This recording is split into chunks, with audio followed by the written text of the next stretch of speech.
एक बार महात्मा गौतम बुद्ध अपने भिक्षु के साथ भिक्षाटन के लिए किसी गांव की तरफ जा रहे थे।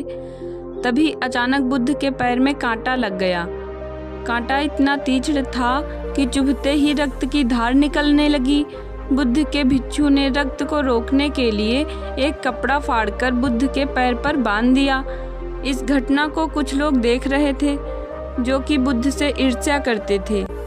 उन्होंने बुद्ध से कहा कि हमने तो तुम्हें परम ज्ञानी समझा था, लेकिन दर्द को तुम भी सहन नहीं कर सकते हो।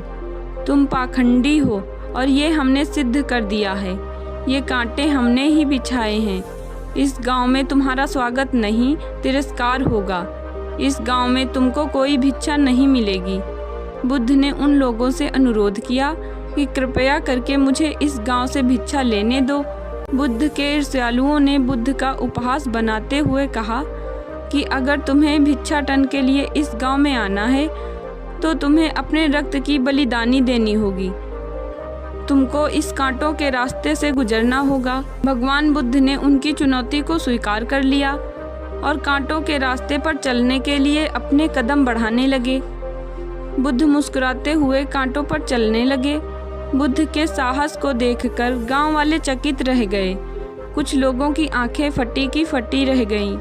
गांव वाले सोचने लगे कि बुद्ध भिक्षा के लिए दूसरे गांव भी जा सकते थे, तो फिर कांटों पर चलकर क्या साबित करना चाहते हैं।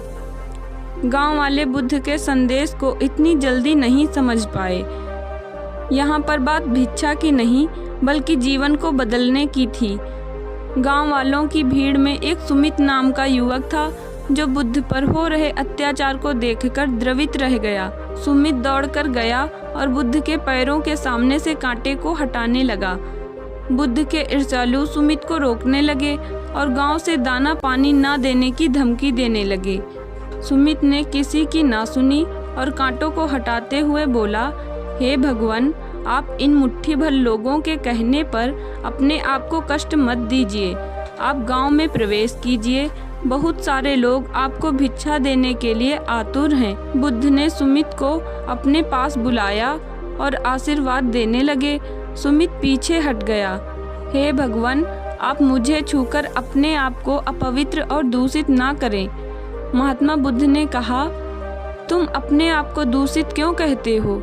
स्पर्श से कोई कभी दूषित नहीं होता है। मनुष्य तो लोभ, लालच, घृणा, ईर्ष्या से दूषित होता है। तुम्हारे अंदर तो प्रेम भरा है। तुम दूसरों का सुख चाहते हो। तुम तो पवित्र हो।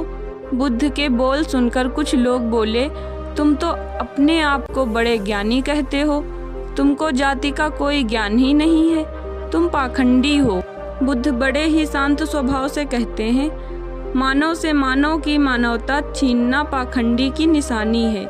मुझे पाखंडी बोलकर यदि आपको संतोष मिलता है तो मेरे लिए दुख का कोई विषय नहीं है।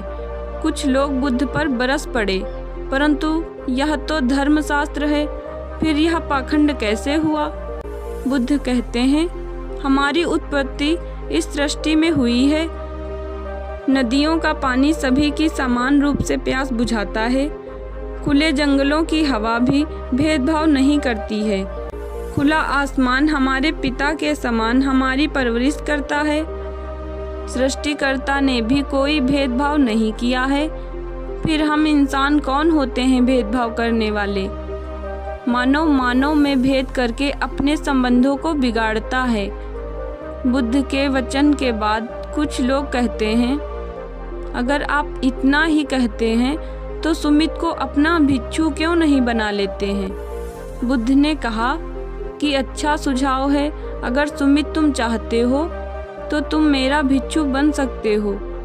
बुद्ध के आमंत्रण पर सुमित पहला नीच जाति का भिक्षु बनता है। इस पूरे विवरण में केवल सुमित का जीवन बदला, शेष सभी लोगों का जीवन रूपांतरित हुआ है। तो दोस्तों, महात्मा गौतम बुद्ध की यह कहानी अच्छी लगी हो तो वीडियो को लाइक करें, चैनल को सब्सक्राइब करें और मिलते हैं नेक्स्ट वीडियो में। जय हिंद, जय भारत।